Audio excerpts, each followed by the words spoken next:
ये सुनिए साहब, मोहतरमा का बयान सुनिए, आपका भी टीचर साहब खून खोल जाएगा। स्टार टीचर, यूट्यूब वाले स्टार टीचर, यूट्यूब वाले स्टार टीचर, जानना ना कौड़ी, कभी ब्लैक बोर्ड लेकर कुछ एक्सप्लेनर बनाते हैं, खाली व्यूज बटोरते हैं, उटपटांग ग्रैब्स लिखते हैं और उसके बाद से अपने आप को इतना महारथी समझने लगते हैं कि कुछ लोग उनको फॉलो करने लगते हैं उनके तमाशे की वजह से, और फिर वो जाकर जहां पर जो आता है वो बोलते हैं और उसके दम पर फिर वो पैसे वसूलते हैं, से वसूलते हैं। बिल्कुल तुम्हारी तरह एकदम बात है। ये जो एक्सप्लेनर बनाने वाले यूट्यूबर्स हैं और जो शिक्षक हैं उनमें फर्क है, वो फर्क सबको समझना पड़ेगा। ये जो आकर पैसों के लिए अपना धंधा बना रहे हैं एजुकेशन को, वो एक तरफ है, और इसी वजह से स्कूल्स, कॉलेजेस, यूनिवर्सिटीज में पढ़ाई नहीं होती है।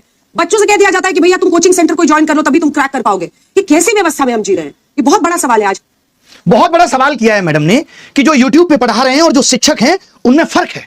वही शिक्षक जिन्होंने ओएसएम में कितनी गड़बड़ियां की हैं, उन्हीं शिक्षक की बात हो रही है। यूट्यूब का टीचर हम जैसे तमाम लोग जिन्होंने लोगों को पढ़ा करके सरकार के अंदर भेजा।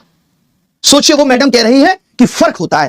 फर्क मैडम रियल मीडिया और आपके जैसी चाटुकारी मीडिया में भी होता है। पता है आपको, यह समझना पड़ेगा।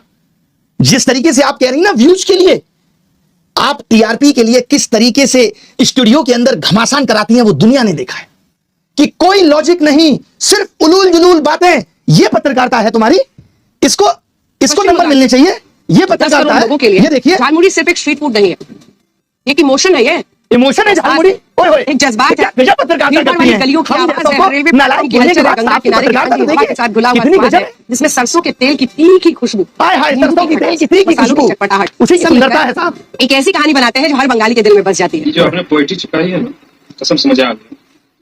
सोचिए कैसे कैसे मीम बन रहे हैं तुम लोगों पे। जहां जाते हो वहां लोग मोदी मीडिया, मोदी मीडिया, गोदी मीडिया चिल्ला के संबोधित करते हैं। सड़क पे निकलने की औकात नहीं बची है। मालूम है, इस देश के एंकर्स की सड़क पे उतरने की औकात नहीं बची है। अब इनका जीवन स्टूडियो तक सीमित है। लोग गिरेबान पकड़ के पूछ लेंगे कि क्या कर रहे हो। आपको तो चौथा स्तंभ कहा जाता था। पिछले साल रैंकिंग 153 थी, इस साल 157 है, और वो यूट्यूब के एजुकेटर्स पे सवाल उठा रहे हैं। तुमने क्या किया भाई? कभी प्रधानमंत्री से तुम सवाल पूछ पाए? 56 इंच सीने के सामने तुम्हारा सीना तो आधा इंच का भी नहीं रहा कि पूछ पाओ देश की क्या हालत है, महंगाई पे सवाल कर पाओ। बल्कि तुम्हारी एंकर्स तो क्या कर रही हैं, ये देखिए साहब, ये है इनकी एंकर्स, और ये हमारे बारे में कमेंट करेंगे। ये देखिए, ये देखिए, ऊपर से देखा जाए तो हमने ऊपर के बजाय नीचे देखा तो नीचे इनके कमेंट पे सिर्फ गालियां थी।